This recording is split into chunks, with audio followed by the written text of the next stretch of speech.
Can Washington close their top targets?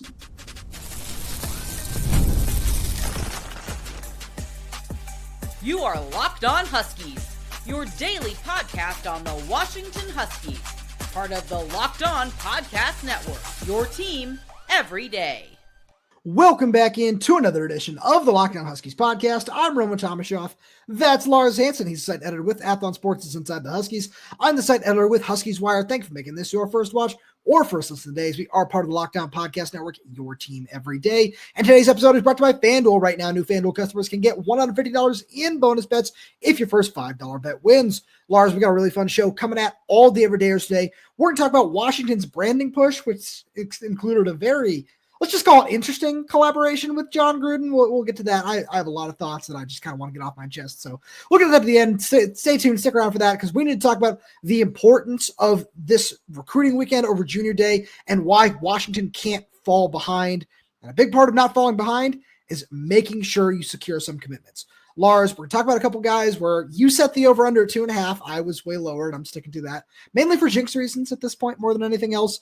But as we look at this, I think Washington has to close on some targets. With 45 players on campus, if you're not coming out of this weekend with a couple of commitments at some point, whether it be Monday, Tuesday, Wednesday, even as you said, that's a must. Who are you looking at and saying that guy should be committing by the end of next week?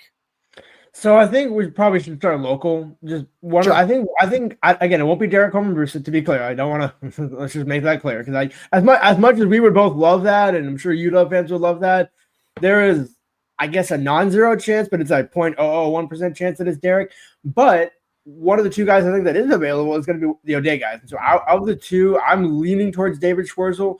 Just seems like a guy where kind of almost seems like a Wasila Lobi, Terrence Darian, where it's like, look, kind of just, I want to make sure it's right. I got to meet the new staff. I got to connect with the new coaches, Ryan Walters, all those sorts of things. I'd already been wanting to I have a hunch where if we talk to David Schwerzel next weekend, he's saying all this after he committed to Washington. So I'm saying, it just everything seems to be lining up for him, and it kind of works out well for Washington because it gives you a good start along the D line, but it doesn't hinder anything where you could still take Efesiale, his teammate from O'Day. You can go out and take some of the other guys who've been coming in from out of state that are visiting. But it gives you a solid foundation to say, okay, cool. Now we got our first guy in. See if you can recruit Derek and FA and a couple other guys in the state and, build up the in-state. And then also it's the perfect weekend to get these guys on campus because David getting to know Bot more, David getting to know some of the other out-of-town defensive linemen that are coming up. Why not? Why not have him kind of be the one that starts it all? Because as much as you would like Derek or Bot or any of the bigger names to be the first one, I think those guys are going to be – I'm not thinking – well, Bot actually might be sooner than people think, but Derek will probably be one of the last ones in that group. So, yeah, I agree with you there where I had David Schwerzel at the top of my list as well. And it's one of those things where you look at, his visit schedule right now, Washington having the first visit, seems to be a really interesting one there where it kind of seems like with it being during the spring game, maybe just like hey, let's make sure it checks all the boxes sort of thing. But if he's committed by that point, I'm also not going to be surprised because it's one of those ones where you look at him at that size, you like the way he plays outside, you can move him inside if you need to. And he's just one of those guys where he can be one of those trendsetters in the state. Where you look at it, you already have Wasila Lobi, you have Terrence Darian, you have Adiong Yang committed, and those are really, really nice pieces. But you need somebody, especially at the defensive line. And I think that if we do see multiple commits this weekend, I think we're going to see multiple from the defensive line. So I like where you're going with David Schwerzel. Another guy that I wanted to bring up that I think has really not only risen up Washington's board, but Washington has risen up his and might be at the top is Kerry Wilder from JSerra. This is a guy who blew up last weekend at the Rivals camp. You and I talked about it. He got his 4th star from 247 Sports. And you talk about closing on a blue chip guy who has been one of your top targets for a while. And then, you see the talent evaluation paying off with him getting his 4th star. I really like where they sit with him right now. And it could be one of those things where if he's coming on campus right now and he starts to see all the other guys and he kind of says, okay, yeah, I've been somebody who has gotten a lot of traction over the last couple of weeks. I've been really high on Washington. It's really nice to know that they're still super high on me. They've been on me for a while. And if he makes that move, he could be somebody who starts that domino effect. Maybe David Schwerzel follows his lead. And then all of a sudden, this big defensive line class that you and I have been talking about, where there's, 12 defensive linemen that are going to be on campus this weekend? they'll start to see that. And then, maybe you get a couple over the next few weeks and months. Yeah, and I think it just also kind of, validates, Kafusi and the relationship that he's got with guys. So where, as you mentioned, Bot being Jason Kafusi's nephew, you look at it and say, okay, cool. Other people outside the family are buying in. Other 4-stars are buying in. Other big-time California kids are buying. Because it's one thing if, you get David Schwerzel or you get some in-state guys where it's like, well, what does that mean to a kid from California? And it's like, okay, well, it's good that the home state guys like him. I would hope that they would. That's kind of, if you look at the state of Washington, and you have an offer, it's like, well, why would you not go to Washington? Like that's just kind of an obvious one.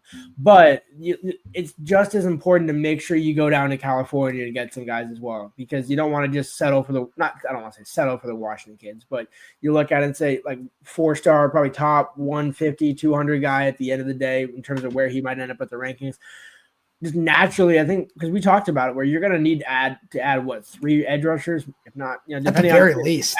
I'm again, over under 3.5, leave it right there. That's where you can get creative with the over unders, but it doesn't preclude anybody. It doesn't limit anybody else. Where some of the other big targets you're looking at, we're like, ooh, well, he could have committed. Where's my spot at? It's like, no, we need guys. Like we need bodies along. And so it's like just because one commits doesn't take away from 2 or 3 more that can potentially come down the line.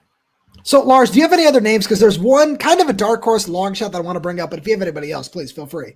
Well, the Bethel linebacker, I know that you're a big fan of. I think that Ruin. Yeah. That, again, not an edge, but just out in terms of guys that, potentially could add their name to list on the junior to the committee list on junior day. That one seems to, and again, if you could get multiple guys in the state of Washington this weekend, that I think is a good sign for then you look at Derek down the line, and then it's still, you got some out-of-state guys as well. So I'm sure one of your guys is going to be out-of-state guys. So I just want to get him in there. So he absolutely is. You read my mind there. But let's talk about Ramsack. Not only because I'm just so impressed with this film, I think he's going to be a guy who's going to get a 4th star by the end of the cycle when he signs. But it's one of those things where I look at him and he is somebody who Washington should want to lock down now. And it's not just because he's probably going to get a 4th star at some point soon. It's because he's already got a whole bunch of official visits lined up for the summer. And if you can get him in the boat quickly, him being an in-state linebacker, being a big riser at a position you have clearly emphasized, that would be a really big help, because if, we're looking at this, I honestly have a feeling that by the end of this cycle, he could be sitting as honestly as high as number 2 in the in-state rankings, because he has that kind of ceiling, that kind of talent with the body to play safety if he wants to play linebacker if he wants to play edge if he wants to. And schools are going to see that. If he's able to go out on the circuit this summer and goes to a couple more camps, he is going to continue to rise. So Jedd Fisch and his coaching staff probably want to lock a guy like that down as soon as possible, with him being a local. But Lars, the last one, bit of a dark horse, and I know you're going to love this. It's Brady Smigiel. Can you close? Can you make that happen? Because it's what we talked about with him the other day. He wants to have a strong recruiting class around him. And he has said, I want to commit early so I can help build a recruiting class. And with all these guys coming up around him on campus, do you think if he doesn't say, hey, maybe I will make that pledge this weekend, this is my 3rd, 4th trip up here, like that's not something that would be a needle mover. And I think he understands that when he looks at the running backs, the receivers, the tight ends, the offensive linemen that are going to be on campus, and he knows what kind of pull he might be able to have. So making a commitment like that in front of a whole bunch of guys, I'm not saying it's going to happen. Let's be very clear. I'm not saying that, but who knows? As you were saying that, I'm like, why not? Because the only real threat to UW is UCLA. Sure. At this point in time, that's my opinion. And the reason why I say that is, okay, if you're Brady Smigiel, commit to Washington now. And if you want to walk it back and decide to stay home, go down the road to UCLA, I'm not saying he would flip and do anything like that, but just why not? Like, if those are your 2 schools and you're why not? Like, I absolutely could see it. Now, again, could see him certainly waiting until May or June, when he gets back up for that official. But I think by the time he gets up for his official, Brady Smigiel will be committed to Washington. I really like where you're going with that, Lars, and that is really important because this weekend is absolutely vital to the future of Washington's program. And we'll get to that right after a message from our good friends over at FanDuel. And the game tips off. The NBA action is just getting started, and there's no better place to get in on it than FanDuel, America's #1 sportsbook. With FanDuel, you can place live bets throughout the game, so even if you miss the opening tip-off or want to bet on a 4th quarter comeback, you can stay in the action. And if you're looking for a payout, you can even combine your live bets into a same-game parlay. I love using FanDuel's live betting feature because it keeps every moment of the game exciting. Whether I'm backing my team for a late game rally or picking a player to hit a clutch three, I never feel like I missed my chance. Plus, the app is easy to use, and when you win, you get paid instantly. Right now, new FanDuel customers can get $150 in bonus bets if your first $5 bet wins. Just visit FanDuel.com to join today. That's FanDuel.com for your shot at $150 in bonus bets. Make every moment more with FanDuel, the official sports betting partner of the NBA. So, Lars, we need to talk about how important this weekend is. And it's not just that there's so many high caliber targets in the 2026 class coming up. The fact there are 2027 guys on campus, 2028 guys even that are going to be on campus. But we have to look around the Big Ten here for a second. And we have to say, you see what Oregon is doing down south with the push they're trying to make for Darren Coleman-Bruce and the push they're trying to make for Devon Benjamin. You see what USC is doing. I still have, major questions on if Lincoln Riley can ever develop a defense. That's a different discussion for a different day, but it matters right now because you see what they're doing on the recruiting trail. They're battling for the top spot right now in the nation. I believe in On3's rankings, that is. You know what Michigan can do on the recruiting trail. You know what Ohio State can do. You know what Penn State can do. You look around at all those schools and you say, you need to survive. You need to do that. And with so many high value prospects on campus, whether it be committing or at the very least securing an official visit from a lot of these guys, you need to make a huge impact this weekend. So you'll appreciate this comparison. UW right now being in the Big Ten, being with Jedd Fisch, being where they are as a program, it's like the equivalent of being in Los Angeles. But Penn State, Oregon, the ones you just mentioned, they're on the red carpet. You need to find a way into that party. You need to find a way into the club, to use a phrase there. This is that weekend where you find out, hey, do you pass the check or not? Do you pass the vibe check or not? Are you able to get in and make inroads with, again, because it's one thing to get a bunch of kids on campus where I can go back to my days covering Sark, but they always had dudes on campus. Getting kids on campus has really never been a problem for Washington. On some level, it has because of the proximity and distance and things like that. But usually, Najee Harris took a visit to Washington. People forget. But, it's one thing to get them on campus. It's another to close. And I think that's why we talk about all the time, closing the foundation, because it's one thing, you get the signature in December no matter what. You got to wait until December. There's no, hey, I want to sign my papers in May. As great as that would be I'm sure the coaching staff would love that. But you look at it and think, okay, well, you got all that time, but this is when you build the foundation of your team in the offseason, the workouts, everything like that. Same thing with recruiting. This is the weekend. I know I said it on our podcast earlier this week, but it's worth repeating. This is the weekend we look back in let's call it March or February of 2026 and say, man, UW just came off an 11-2 season. Everything started this weekend because look at the talent coming in again after what was coming in 25. You're already building on top of an improved 2025 class. That's when it starts, is this weekend, not June or July. That's when it's solidified. That's when you get the official visits and almost make it a big party. But this is like the precursor to the big party. It's like this is the people you want. Now you find out who comes to the cookout in June. So it's exactly that, because we have seen this notion of Washington not being able to attract elite talent, which is just straight up not true. When you look at what Chris Peterson did at the end of his tenure in that 2018, 2019, 2020 classes, he was able to build some of the best recruiting classes in the country that built a foundation for a national championship appearance. And it's obviously going to be a lot harder to do that now in, 12, 14, 16, however many teams are going to be in the playoff field. But Jedd understands that. And it's something we want to talk about later on when it comes to Washington's branding and everything that's going on that front. But you need to be able to sell on the recruiting trail and to see this many high caliber prospects. I remember a couple of years ago, we saw some of the nation's top defensive linemen take a trip under, the Courtney Morgan, Kalen DeBoer era for the junior day that they had in, I think it was January 23, whenever it might've been. And it was just kind of like, oh, that's interesting. This guy's coming on campus. That guy's coming on campus. And, obviously it didn't amount to much, but I don't know about you. And, this is certainly going to be an insider opinion here. The vibes just feel different with this staff where we look at Washington staff under Kalen DeBoer, and there were a couple of guys that certainly loved to recruit. I think about Jamarcus Shepard being one of them, but Scott Huff being another who was just phenomenal closing on the recruiting trail and great at identifying talent, by the way. But I look at this entire staff from Jedd down, and they all seem to just be willing to do that.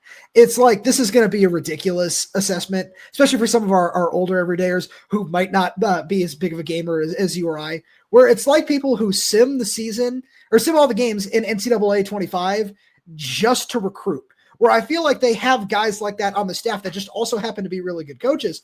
But that's the best way that I can liken this. Is Jedd said as much in his introductory presser where he said, we want to recruit. We love to recruit. That is one of the best things about college football is that ability to sell your program on a daily basis. And he is quite good at that. And this is going to be a huge test for him where let's say he does plant his flag at Washington, right? We know the Jedd Fisch history of taking a new job and wanting to move on and everything else like that. But let's say, Lars, because you've been a big proponent of this, let's say he does stay at Washington through the length of this contract, which is 7 years. All of a sudden, you could look back at this weekend and say, hey, Washington, which is in the top, let's just say top 20, right? Let's just say bare minimum top 20, because that's where Washington should be every year. You could say, oh, yeah, look at that weekend. And, oh, hey, Brady Smigiel committed. And that was the weekend that Bob Mulitalo knew that he might want to flip to Washington. And that was the weekend that Brian Bonner decided to commit. And, whoever else, go down the list. Whatever player that you want to say that all the everydayers out there who like recruiting and have said, I watch this guy, I like this guy, I like that guy, say he ends up at Washington, you could end up pointing back at this weekend as a big reason why the program takes a step forward as recruiters, which is something that we have not seen here, honestly, ever. But it's and similar in that vein of how have we ever seen this many coaches in Washington? In terms of on field, off field. And again, part of that, shout out and one only shout out to the NCAA for expanding that. That's not the only shout out they get. But with that being said, it's why Jedd came to Washington. It's the investments in resources. So it's not just Jedd having to host, 20 kids at his house because he only got 10 coaches on staff and 2 GAs. I remember back in those days when it was you had 2 offense and 2 defensive GAs or 1 and 1, and you had a quality control guy as well somewhere in there. That makes life a lot harder. Now it's hey, this is why you can go kind of cast a wide net, get a bunch of guys up. But another thing you did point out, which is true, but I think also this is kind of where Washington's out in the fork in the road. Alabama, Georgia, there's certain schools, LSU even, you can kind of throw in depending on the position, where you say the school and you don't have to make an argument. You can look at it and say there's such a foundation in play where if I'm a kid committing and I'm saying, hey, these other schools are still coming after me and I'll talk about interest and yada, yada, yada. Kind of like Van Spafford taking visits but still being solid to Georgia, where, I can kind of, explore some options but not really where I'll be selective. But it's about the fact that your brand is at a certain level. Washington is still, it's there. But can now Jedd establish it? Can Jedd say, you know what, this is the brand? Because the reason why I say this is you said oh, hey, it's a big important weekend. It's not we're going to make a big push this weekend and then kind of, go on a roller coaster lull and then it will go back up on a big weekend. Sure. It's about it's not about the riding the waves. It's how high is the sea level? No pun intended here. But where are you at? Are you able to float up and be in that upper echelon where kids can commit? And if a 4-star decides to, commit late in the process to somebody else or flip vice versa, you're not worried because you're also doing the exact same thing and thinking, hey, well, we can just go flip that 4 or 5-star. That's where Washington's not at, but they're right on the border. And this is the offseason. If Jedd can take that step, I know he's not coming up this weekend, but Keedy Peppa, I believe his dad, posted a graphic where, you got a 5-star or whatever. Did you notice the logo on the top? From Washington. Yeah. And so now, again, I don't know if that was sent from where I couldn't exactly tell because it looked like it was, yeah. But it looked like it was a 247 graphic, so I couldn't tell. But either way, it's one of those, that's the perception you have to get to, where it's, hey, we want to brag about being tied to Washington, even though we're not committed. Hey, maybe we want to end up at Washington. That's where the brand has to get to. And you can't really buy it. It's just a matter of, you just got to show it. And I think this is the weekend that starts with. So you say you can't really buy it. You're right. It's about selling it. It's about selling it. And that was something where we look at it for a long time, right? You talk about the Sark days, you talk about the Chris Peterson days, where it wasn't always there was never, it never felt like there was one message, right? Where, maybe under Pete there was, but that message was always yeah, we don't care so much about the optics. We're just here to win football games, which was awesome. And it worked and it was fun. But those first couple of years, it was just kind of hey, or at least from a national perspective, it was like, oh, Washington's still doing that. Yeah, they're still pretty good, which is, for you and I, like I was living on the East Coast at the time, it wasn't as notable as it could have been. Like there were so many more ways that you could exploit that. And a lot of that comes down to branding. And that's something that Jedd has proven that he can do really well. And we'll get to that right after a message from our friend over at Nissan. We're all about the stats because numbers don't lie. When it comes to the all-new Nissan Armada Pro 4X, the numbers are on an MVP level with the ability to tow up to 8,500 pounds. It can quite literally carry the whole team, plus the gear, wherever you need to go. It's powered by a twin-turbo V6 engine, delivering the strength and performance to handle highways, back roads, and everything in between. And with room for up to 8 people, the Armada Pro 4X is built for big crews, big adventures, and even bigger memories. Whether you're exploring off-road trails or rolling up to the arena, the Armada Pro 4X brings power, versatility, and style wherever you go. Take your adventures to new heights in the all-new Nissan Armada Pro X. Learn more at nissanusa.com. So, Lars, I wrote about this a little bit over on Huskies Wire, and I called it the things nobody saw coming in 2025, which, there are a whole lot of those that you could talk about. Yeah, exactly. Like, especially in the world of college football with more playoff expansion, whatever else is going to end up happening. But I saw this tweet come across my timeline, and it's from Jon Gruden opening up a box of Husky merchandise. And first of all, I have a lot of thoughts on the gear. I saw a whole lot of fans saying, hey, Adidas isn't selling this. We'd love to see some of this Adidas merch hit the market, which is an interesting part of the branding that I'm sure we'll get to. But I'm just very impressed with Jedd's ability as a salesman, because we wanted to tie this in with the recruiting thing, right? And selling to Jon Gruden, who's doing his whole Barstool thing, which feel about that however you will. We're not here to sway you one way or another on that. But it's really interesting when you see him making the media rounds. He's doing Good Morning Football. He's doing the Rich Eisen show. He's doing this. And it's a very different take that I feel that Washington fans are used to, where that wasn't a Kalen DeBoer thing. That certainly wasn't a Chris Peterson thing like we just talked about. And in this world of modern media, where you and I are doing a podcast every day, where there is constant content in your face everywhere, you never see a lot of that from the Washington angle. So you want somebody who can sell that. And I think Jedd's doing a really good job at that. And that's, again, not to plug my own self here, but it's why I thought Jedd would be a perfect fit if Kalen never left Washington, where he would, what he was doing, and where he got Gronk back at Arizona. Like Kevin Sumlin and everybody that tanked the Arizona program, Jedd rebuilt it back up in 3 years. Front of the show, by the way, Gronk. Nice. But with that being said, no, it's why you paid Jedd $7.5 million. The NFL sell, all those sorts of things. It's one thing to say it; it's another thing to show it. Jedd's been really, and I don't. That's why I hate the word selling. And again, I towards kind of the end of the last segment as well, where that was kind of the rep what Jedd Fisch had was, oh, he's a used car salesman. Oh, it's like that is such an old cliche. Like, tell me you were born in 1970 without telling me you were born in 1970 kind of situation. Which fine, it's totally fine. I'm not bagging on anybody, 1980s or 1970s or anything like that. But that's kind of what you have to do in this modern age of college football. You have to sell what you have. Yeah. What is Jedd's experience? You mentioned it earlier. He's been to a lot of stops, most of them in the NFL. And so to me, it's that's what he should sell. Like, that's what he should be advertising. It's what he should be building his brand on. I think build the brand is exactly kind of what you should be saying, instead of let's sell it. No, just build the brand. You're building something. You're not when you go build a building. When you go build a building downtown, are you selling the building or are you building it? So I hear you, but I disagree, and here's why. Washington is already built.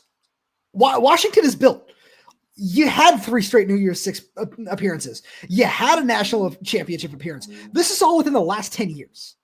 And then, like, you go back where, I hear your argument, because I don't think you're wrong, especially when, I think about the era that I grew up in the mid 2000s, where it's, 0-12, it's all that sort of stuff. So I hear you, but you go back to the 80s, the 90s, this was one of the premier college football programs, and people understand that. It always gets buried, though, because if you ever really get in a conversation with somebody who remembers college football from that period of time, or has been around college football for a while and understands it, you understand where Washington sits. That's why a couple of weeks ago we talked about, is Washington top 12, top 15, top 20 job, whatever it is. because Washington has been there and done that. They have. And that's why I say sell, because it gets forgotten about. And there are plenty of reasons for that you and I have discussed when it comes to the Jimmy Lake era, when it comes to the Ty Willingham era, where that, like, I still feel like a lot of that sits in some people's minds more than the highs do, which is very confusing. And it's why I use the term sell, because that's something that you have to push on people. Like it is. I remember in 2016, like this it's a personal story here, but I remember sitting out in Boston talking about UW in the first day of one of my college classes, and my professor said, shout out Doc Thomas, by the way. I hope he's listening. He said to me, Washington, what's Washington going to do? And I said to him, and no joke, I said to him, they're going to make the college football playoff this year. Just watch. Nobody paid attention. And then they made the college football playoff, and shout out to Doc. He came back to me and told me I was right. But that's something that outside of the West Coast, you don't hear about Washington. You hear about Oregon. You hear about USC because they sell themselves. And it's like, I'm not saying you have to go the Oregon route and put yourself in everybody's face at all times, but you need to do a little bit more of it. Like you need to do a little bit more. No, sorry, go ahead. You need to emphasize that just a little bit. No, I completely agree. But it kind of, because you're not wrong, but it's almost like you kind of cancels out what you said in the beginning, because you're right. Where Washington does have a great elite brand, yes. But yet go west or go east of Colorado and try that same line. You're like, oh yeah, Washington, they had a couple nice. So is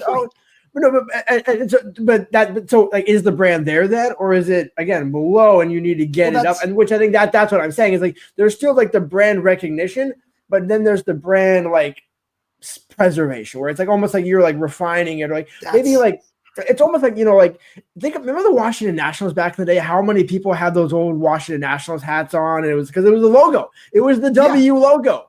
It was make it sexy, make it appealing, make it like, you know, swaggy to be a part of it. Where I'm not saying change the logo of Washington, but kind of just I think we're agreeing. We're just taking different tracks to get there, and kind of like, you know, it's like, well, is the brand, like, it's again, the brand is really good, but clearly the brand is not as good as it should be, because again, if you have to sell it, Alabama doesn't sell it though, or Alabama doesn't have to sell.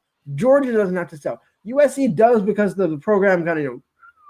Yeah, but that's the thing though. Like that's a fantastic example when you bring up USC. It's because it does need to sell, but it doesn't at the same time, because you look at it and you think USC, you think what, you know, whoever you want to bring up in their very long just list of accolades, because they have that.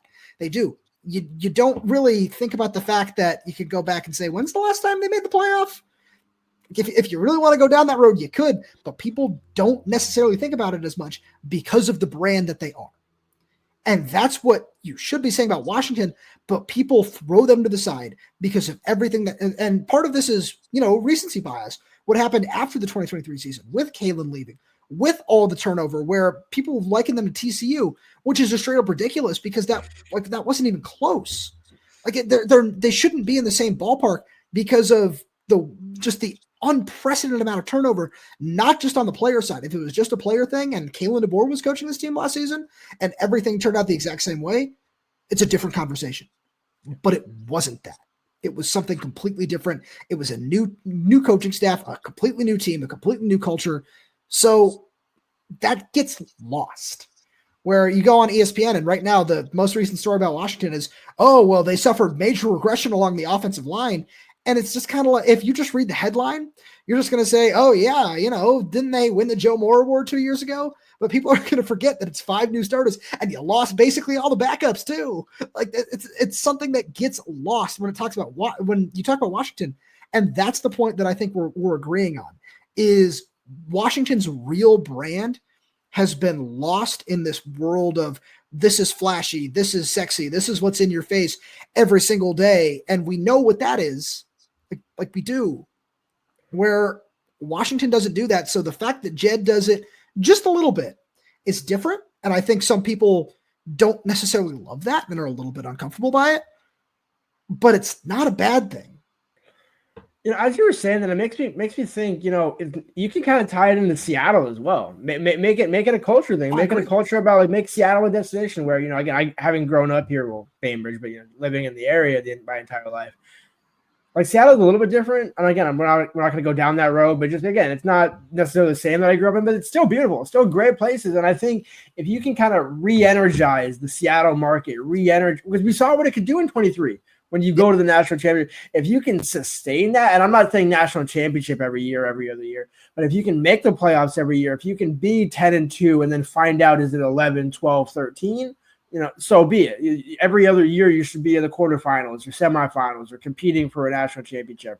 Ideally, every 2 to 3 years, because again, you would think, okay, DeMond in year 2 or year 3 should make a semifinal appearance, call it. And then Brady Smigiel should make a semifinal in a year or two, and the talent shouldn't drop off overall, which is, again, that's why the foundation is so important. The branding is so important. I do want to kind of end on this note. Worth noting the Chris Peterson and how the segment started with Jon Gruden. Could you imagine Jon Gruden, senior offensive analyst in 2020, like at Washington? I certainly had thought that could be. That would be certainly something. I don't know if electric factory is the term I would use. It does have you feeling nicey, though. I'll give him that. But the last thing I want to say is when you talk about, the way Seattle has changed, when you're talking about the sports culture, right? You're talking about what the Seahawks were. Like the Seahawks are certainly not what they were in the Legion of Boom era. And I think that we've kind of seen just like the highs and lows of it. You look at the Mariners, I'm sorry to all the Mariners fans out there and just what that is, because that team and that ownership group are giving fans no reason to feel any sort of hope, like no reason at all. But I'm sorry if that strikes a nerve with anybody, because it's true. But the reason I bring that up is because that's not what Jedd Fisch is doing.